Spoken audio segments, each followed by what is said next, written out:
उन्होंने रूस को कागजी शेर क्यों कहा है और रूस ने उसका क्या जवाब दिया है। वो शक्ति का प्रतीक है, वो क्विकनेस का प्रतीक है, वो स्टेमिना का प्रतीक है, जो देर तक लड़ सकता है, जो हार नहीं मानता, जो जिद्दी है, उसे हार माननी पड़ी। ऐसा हुआ था 1975 में। 20 साल युद्ध चला इंटरनल, अमेरिका ने पूरा जोर लगा लिया। केवल मिलिट्री पावर होने से ही सब कुछ नहीं होता, जबकि जो ओरिजिनल स्टाइल है ट्रंप की, वो देखिए वो किस तरीके की है, तो मैं पाला बदल सकूं। ये है ट्रंप का स्टाइल। नमस्कार दोस्तों, दुनिया तीसरे विश्व युद्ध के मुहाने पर है, यह चर्चा जोरों पर है।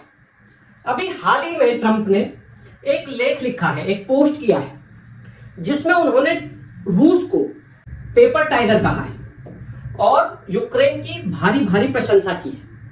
जिसके बाद यह अटकलें तेज हो गई है कि तीसरा विश्व युद्ध बहुत निकट है। हम इस वीडियो में जो उनका पोस्ट है उसका विश्लेषण करेंगे कि उन्होंने रूस को कागजी शेर क्यों कहा है और रूस ने उसका क्या जवाब दिया है। प्लस हम ये देखेंगे कि अमेरिका का रियल टाइगर का जो मीनिंग है इस सेंस से, इस लेख की सेंस से, तो क्या अमेरिका खुद रियल टाइगर है। तीसरी बात, हम उस लेख का, उस पोस्ट का पूरा विश्लेषण करेंगे, खासकर उसकी शब्दावली देखेंगे, उसकी भाषा देखेंगे कि उसमें ट्रंप का या फिर यूएस का कहना क्या है। क्या वो सच में तीसरे विश्व युद्ध की ओर संकेत कर रहे हैं, और अगर ऐसा होता है तो उनकी भूमिका क्या होगी। क्या वो एक्टिवली इसमें पार्टिसिपेट करने वाले हैं या फिर केवल एक साइड एक्टर की भूमिका निभाने वाले हैं। मैं शुरू करता हूं। अगर आपको यह वीडियो पसंद आए तो प्लीज लाइक करना। पहले हम ये देखते हैं कि एक रियल टाइगर या एक पेपर टाइगर में क्या अंतर है। ट्रंप ने ऐसा क्यों कहा है कि रूस एक पेपर टाइगर है, ये पेपर टाइगर है और ये रियल टाइगर है। जो रियल टाइगर है वो शक्ति का प्रतीक है, वो क्विकनेस का प्रतीक है, वो भयानकता का, वो डर का प्रतीक है कि लोग उसे देखकर डरे। जबकि जो पेपर का जो टाइगर है वो देखने में तो भयानक ही है, पावरफुल ही है देखने में, लेकिन सच में अंदर से वो खोखला है, वो वीक है, उसमें जान नहीं है। तो ट्रंप ने यह कहा है कि अगर रूस रियल टाइगर होता तो वो बहुत जल्दी, एक सप्ताह के अंदर इस युद्ध को जीत लेता, क्योंकि टाइगर जो है वो क्विकनेस का प्रतीक है, वो तेजी का प्रतीक है। तो जिस हिसाब से 3.5 साल रूस को हो गए हैं और अभी तक किसी भी डिसाइसिव विक्ट्री की ओर नहीं बढ़ पाया है, यानी कि इसमें संदेह है कि वो जीत भी पाएगा या नहीं। जिस हिसाब से उसकी इकोनॉमी बहुत नीचे आ गई है, उस हिसाब से उसकी परफॉर्मेंस को देखते हुए ऐसा नहीं लगता कि वो रियल टाइगर है, बल्कि वो एक कागजी शेर है। ट्रंप ने कहा कि रूस ने अपना जो समय है, अपना जो पैसा है, वो इमेज बनाने में खर्च किया है एक टाइगर की, लेकिन सच्चाई में वो रियल शेर नहीं है, वो बहुत दूर है। यानी कि उन्होंने इमेज वर्सेस रियल परफॉर्मेंस की बात की है। उसमें जो गैप है उसको देखते हुए, यूक्रेन के विरुद्ध रूस की परफॉर्मेंस को देखते हुए, रूस की इमेज को देखते हुए, इमेज और परफॉर्मेंस को कंपेयर करते हुए उन्होंने ये बात कही है। अब बात करते हैं कि रूस ने इसका क्या जवाब दिया है। अच्छा, इसके साथ यूक्रेन की भी उसने बड़ाई की है ट्रंप ने कि यूरोप और नाटो की सपोर्ट से यूक्रेन एक बहुत पावर के रूप में सामने खड़ा है। कहने का मतलब यह है कि यूक्रेन को जो उससे उम्मीद नहीं थी, वो जिस पावर के साथ खड़ा है, जिस स्ट्रेंथ के साथ खड़ा है, उससे लगता है कि रूस जो है वो थक गया है, कमजोर हो गया है, और यूक्रेन बिल्कुल वैसे का वैसा खड़ा है अभी तक, चाहे यूरोप और नाटो की सपोर्ट ही हो, लेकिन वो खड़ा है। अब इस चीज को देखते हुए रूस ने जो उत्तर दिया है ट्रंप की बातों का, वो बहुत ही मजेदार है, बहुत इंटरेस्टिंग है। रूस ने कहा है कि रूस इज नॉट अ टाइगर, रूस इज अ बियर। कहने का मतलब कि रूस जैसे क्विक होता है, भालू चाहे वैसे क्विक ना हो, पर जो भालू है वो स्ट्रॉन्ग है, फुल ऑफ स्टेमिना है, स्टबर्न है, नॉट सबमिसिव है।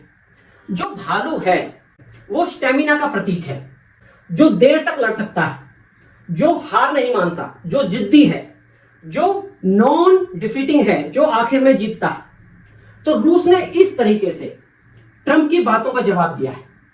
अगर हम बात करें रूस के कल्चर की, तो रूस की जो कहानियां हैं उनमें भालू का बहुत बड़ा रोल है।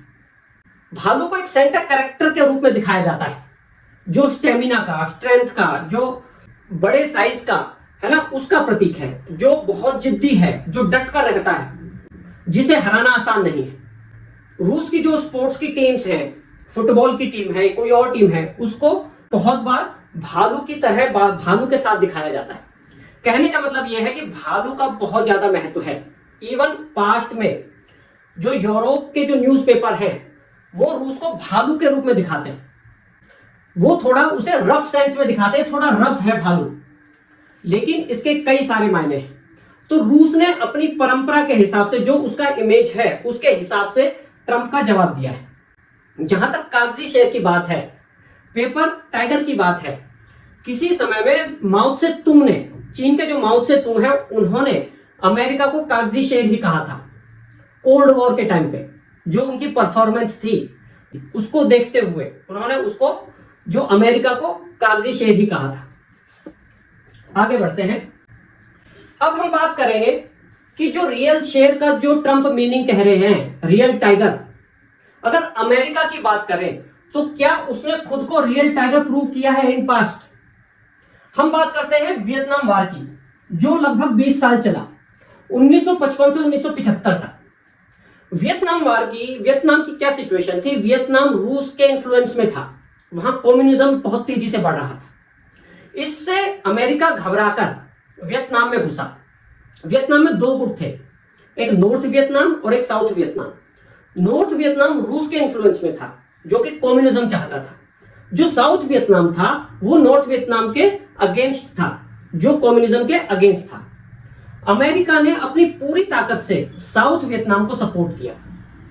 ताकत का मतलब केवल ट्रिलियन ऑफ डॉलर्स नहीं था, उसने अपने हजारों लाखों की फौज वहां उतारी। वियतनाम अपनी जिद पर अड़ा था, वो पीछे नहीं हटा। एक समय आया जब साउथ वियतनाम, जो अमेरिका की सपोर्ट से चल रहा था, वो डिस्ट्रॉय हुआ, वो खत्म हुआ। और शर्मिंदगी से अमेरिका को 20 साल बाद वियतनाम से अपनी सेनाएं बुलानी पड़ी, उसे हार माननी पड़ी।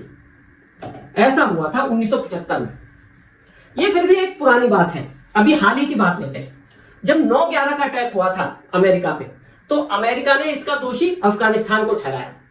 अफगानिस्तान में अमेरिका की सेनाएं उतरी, वहां तालिबान का राज था। तालिबान को हटाकर अपनी मनपसंद की सरकार वहां बैठाई, एक डेमोक्रेटिक सरकार वहां बैठाई। लेकिन हुआ क्या? अफगानिस्तान के लोगों ने उन्हें एक्सेप्ट नहीं किया। 20 साल युद्ध चला इंटरनल, अमेरिका ने पूरा जोर लगा लिया। लेकिन 2021 के अंदर अमेरिका को अफगानिस्तान से भागना पड़ा और तालिबान ने फिर से वहां पे अपना राज कायम किया। कहने का मतलब यह है कि अमेरिका, जो एक इतना बड़ा मिलिट्री पावर है, जिसको सुपर पावर कहा जाता है, 20 साल युद्ध चले उसके, लेकिन वो जीत नहीं पाया, जो वो चाहता था कर नहीं पाया। इसका मतलब क्या हुआ? केवल मिलिट्री पावर होने से ही कुछ नहीं होता। कहने का मतलब यह है, केवल मिलिट्री पावर होने से ही सब कुछ नहीं होता, बहुत सारी चीजें मैटर करती हैं। और एक सबसे इंपॉर्टेंट चीज है लोकल सपोर्ट, लोकल रेजिस्टेंस। जहां युद्ध हो रहा है, जिस पे आप अपना कब्जा करना चाहते हैं, वहां के लोगों का कितना सपोर्ट है आपको, या वहां के लोगों का कितना रेजिस्टेंस है, वो आपके कितने विरुद्ध हैं, इस पर भी निर्भर करता है। वो जो एरिया है, उसका जो भूगोल है, उसका जो कल्चर है, वो भी मैटर करता है। और सबसे बड़ी बात, जो नेता है जिसने कब्जा करने के लिए वहां पे अपनी फौज उतारी है, उसकी पॉलिटिकल विल पावर, उसकी भी विल पावर, और जो वहां लोग हैं या वहां की लोकल सरकार है, उसकी भी विल पावर। कहने का मतलब यह है कि केवल मिलिट्री पावर ही सब कुछ नहीं है, बहुत सारी चीजें हैं। इसी तरीके से रूस भी यूक्रेन को अभी तक जीत नहीं पाया है, क्योंकि बहुत सारी चीजें वहां भी इन्वॉल्व होंगी। अब हम बात करते हैं कि वो जो आर्टिकल है, वो जो पोस्ट है, उसमें किस तरीके की भाषा यूज की गई है, उसकी जो शब्दावली है वो कैसी है, जो इस बात को इंडिकेट करेगी कि आगे क्या होने वाला है, अमेरिका किस तरीके के एक्शन लेने वाला है, अमेरिका किस तरीके से युद्ध में अपनी भूमिका निभाने वाला है। देखिए, पोस्ट में जो ट्रम्प है उनकी लैंग्वेज क्या है, उन्होंने कहा उसमें, I think Ukraine with the support of the European Union is in the position to fight and win all of Ukraine back in its original form. कहने का मतलब यह है, वो क्या कह रहे हैं कि मुझे लगता है कि यूक्रेन यूरोपियन यूनियन की सपोर्ट से अपने सारे एरिया जो उसने खोए हैं उन्हें वापस ले सकता है। अब यहां पे भाषा देखिए, ट्रम्प कह रहे हैं आई थिंक। आई थिंक मतलब मेरी ओपिनियन है, मेरी राय में। ये कोई यूनिवर्सल ओपिनियन नहीं है। उन्होंने यहां पे एज अ लीडर बात नहीं की है, एज अ थिंकर बात की है। वो अनसर्टेन है, वो डाउट में है, इसलिए उन्होंने आई थिंक कहा है। ये ट्रम्प का स्टाइल नहीं है। अगर आप इस स्टेटमेंट को देखोगे तो उनके हेजिटेशन को ये शो करता है, लैक ऑफ फुल कॉन्फिडेंस को ये शो करता है कि उनकी जो ये स्टेटमेंट है उसमें उनको खुद को डाउट है, इसलिए उन्होंने आई थिंक कहा है। जबकि जो ओरिजिनल स्टाइल है ट्रम्प की, वो देखिए वो किस तरीके की है। ये है ट्रम्प की language, dominance, full confidence. Confidence भी इस तरीके का कि कई बार वो ओवरफ्लो हो जाता है, यानी कि वो कॉन्फिडेंस से बिल्कुल भरे रहते हैं और बहुत बार एग्जैगरेट करते हैं उस कॉन्फिडेंस को। तो वो जो स्टेटमेंट है वो ट्रम्प का स्टाइल नहीं है। उसमें ऐसा लगता है जैसे ट्रम्प जो है कुछ अनसर्टेन है, या तो अपने पास्ट को देखते हुए, जो अभी जो सिचुएशंस हुई है भारत के साथ, चीन के साथ, ब्राजील के साथ, या तो इस वजह से डाउट में है, या फिर ये भविष्य में एक ऑप्शन छोड़ रहे हैं कि अगर रूस जीते तो मैं पाला बदल सकूं, मैं उस तरीके से बिहेवियर कर सकूं। दो वजह इसकी हो सकती है।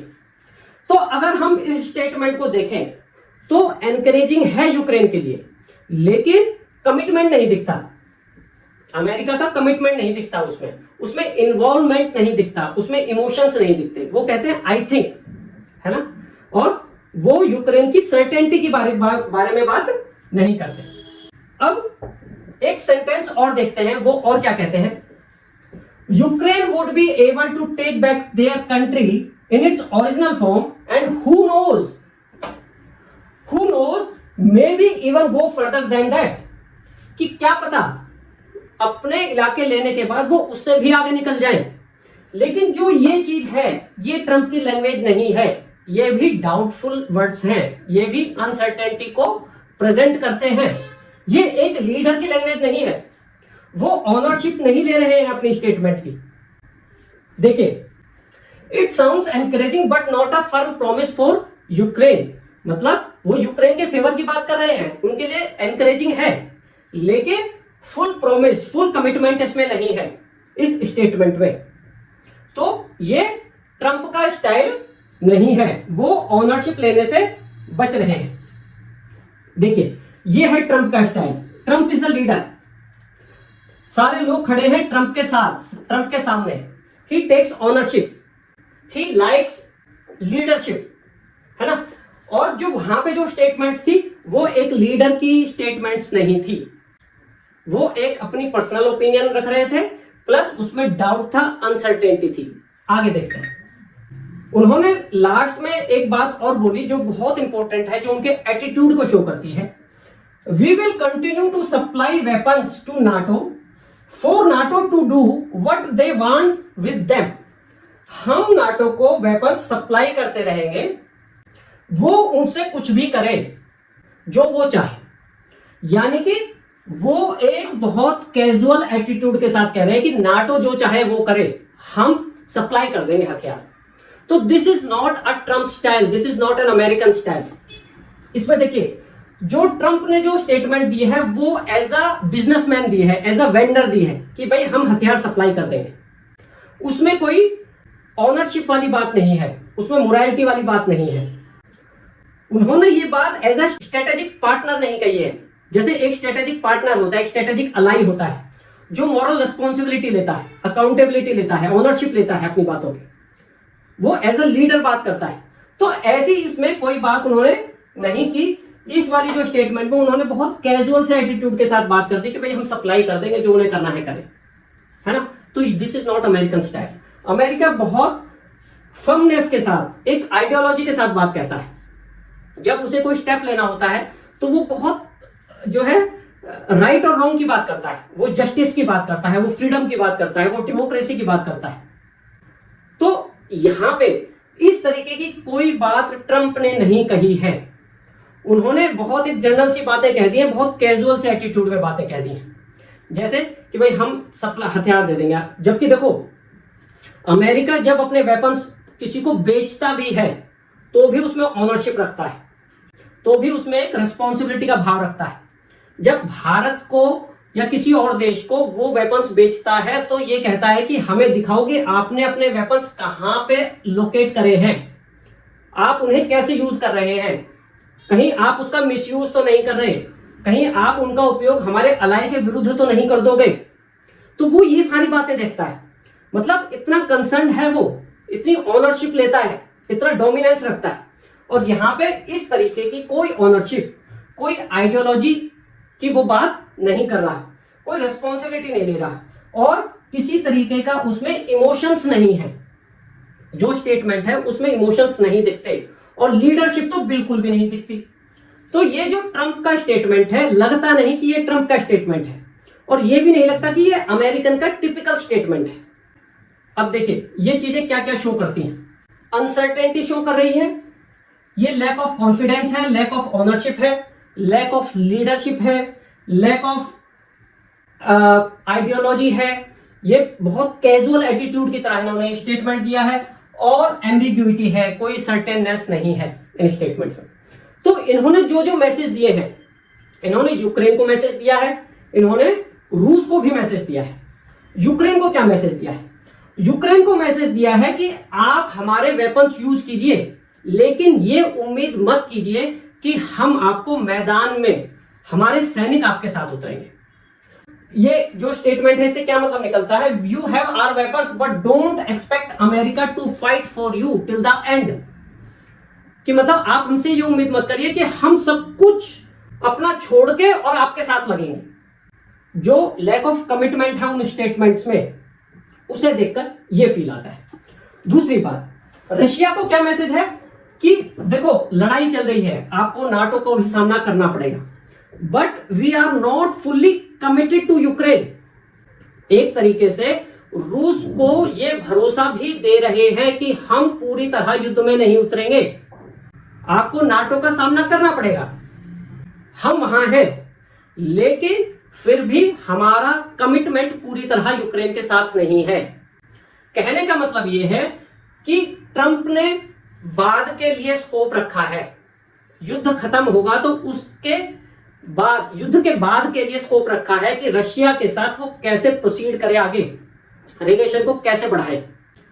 तो अगर इस स्टेटमेंट्स को अगर हम एनालिसिस करें तो ये नहीं लगता कि अमेरिका तीसरे विश्व युद्ध की ओर बढ़ रहा है, ऐसे संकेत नहीं है।